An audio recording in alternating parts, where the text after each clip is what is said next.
দিয়ে না ফোকাস দিয়ে লক দিয়ে না। আসসালামু আলাইকুম, ওয়েলকাম ব্যাক। আশা করি সবাই ভালো আছো এবং তোমরা নিয়মিত প্র্যাকটিস করতেছো। তো আজকে আমরা বাস্তব সংখ্যা পার্ট 3 নিয়ে আলোচনা করব। সো পার্ট 1, পার্ট 3, পার্ট 2 এভাবে দেখে ভয় পাওয়ার কিছু নাই। এগুলো হচ্ছে ছোটো ছোটো করে আলোচনা করতেছি বিকজ তোমরা যাতে সুন্দর করে বুঝতে পারো এবং বিরক্ত ফিল না হও। আজকে আমরা √3 এবং 4 এর মধ্যে দুটি অমূলদ সংখ্যা নির্ণয় করো। অর্থাৎ এখানে তোমাকে √3 এর পরিবর্তে 5 দিতে পারে, √6 দিতে পারে, যাই হোক তো √7 দিতে পারে অথবা √11 দিতে পারে।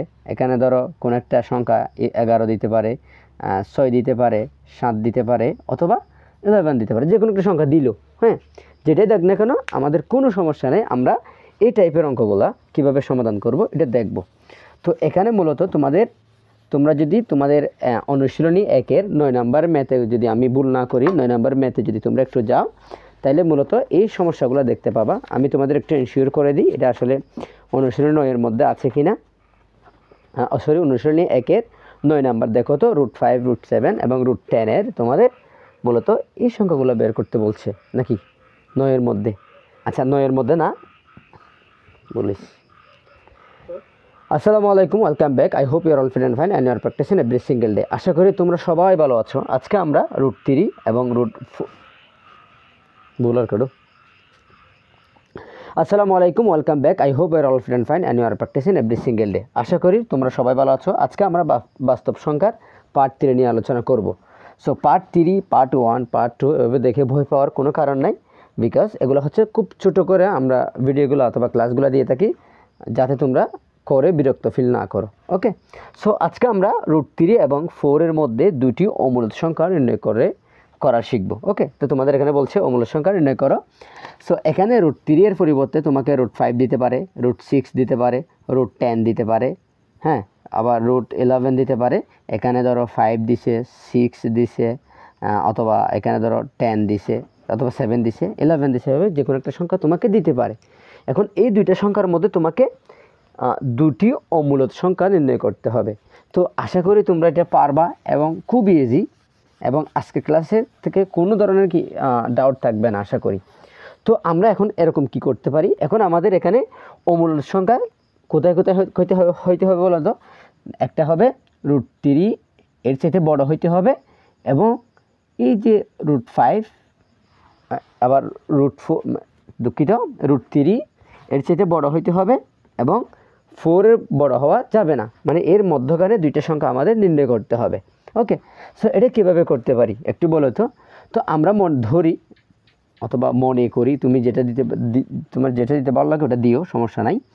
ধরি দেখো √3 এবং 4 এর মধ্যে অথবা মাঝখানে দুটি অমূলদ সংখ্যা। কয়টি অমূলদ সংখ্যা বলো তো, আমি এগুলো মুছে ফেলি। দুটি অমূলদ সংখ্যা, দুটি অমূলদ সংখ্যা কি ধরো, একটা ধরলাম আমরা A আর একটা ধরলাম B, তাই না? তো দুটি √3 এবং √4 এর মধ্যে। আচ্ছা এটাকে দেখা যাচ্ছে, দেখো তো এটাকে দেখা যাচ্ছে এখানে।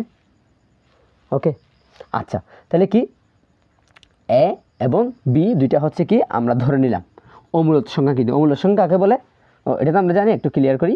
P/Q আকারে যে সংখ্যাকে প্রকাশ করা যায় না তাকে আমরা কি বলি, অমূলদ সংখ্যা বলি, তাই না? তাহলে P/Q আকারে কোন কোন সংখ্যাকে প্রকাশ করা যায় না, এই যে রুট দেওয়া যে কোনো সংখ্যাকে P/Q আকারে প্রকাশ করা যায় না। এটা আমরা এর আগে ক্লাসগুলো একটু দেখলে তোমরা বুঝতে পারবা, তারপর আমি একটু বললাম। তাহলে ধরো মানে √3 এবং 4 এর মধ্যখানে দুইটি অমূলদ সংখ্যা হচ্ছে কি, একটা A একটা কি B। তো এখন যদি আমরা একটু সাপোজ একটু হিসাব করে দেখো তো √3 এর মান কত। তোমরা একটু ক্যালকুলেটর নাও, তোমাদের ক্যালকুলেটরটা হাতে নিয়ে একটু এভাবে অন করো। অন করার পর দেখো তো এই যে √3 দিলাম, তুমিও দাও, দেওয়ার পর কি আসতেছে, আমার আসতেছে কত, দেখো তোমাদের কত আসে, দেখো আমার আসতেছে কত 1.7320508808। তারপর এরপর অনেকগুলো আসবে, তাই না? তোমরা দেখো তো তোমাদেরও এরকম অনেকগুলো আসার কথা। তো সবার কি আসছে? আসার পর দেখো আমরা যদি একটু কল্পনা করি, ধরো এই যে √3, এটাকে আমরা কি ধরলাম, একটা সংখ্যা ধরলাম, হ্যাঁ তাই না? তো এই যে √3 এর সাথে যদি আমি, অর্থাৎ এটা 1 পয়েন্ট সামথিং আসছে, তাহলে ধরো 1 73 আসছে আপাতত, হ্যাঁ আমি এটা ধরলাম। ধরার পর এখন যদি এটার সাথে 1 যোগ করি কত হইতে পারে? সর্বোচ্চ হইতে পারে যে 2 পয়েন্ট সামথিং হইতে পারে, তাই না? এই যে এটা হইতে পারে। তো এই যে এটা যদি হয়, তো আমরা যদি এরকম করতে পারি না, যদি আমাদের যেহেতু প্রথম সংখ্যা আমরা কত ধরেছি? এ ধরেছি, তার মানে কি দেখো তো, এই যে এর সাথে আমরা যদি √3 এর সাথে যদি 1 যোগ করি, তাহলে এটা কি 4 এর চাইতে বড় হবে নাকি ছোট হবে? অবশ্যই √3 এর চাইতে বড় এবং 4 এর চাইতে ছোট। তার মানে আমরা এ সংখ্যাটা পাইলাম। এখন বি কী হবে বলো তো?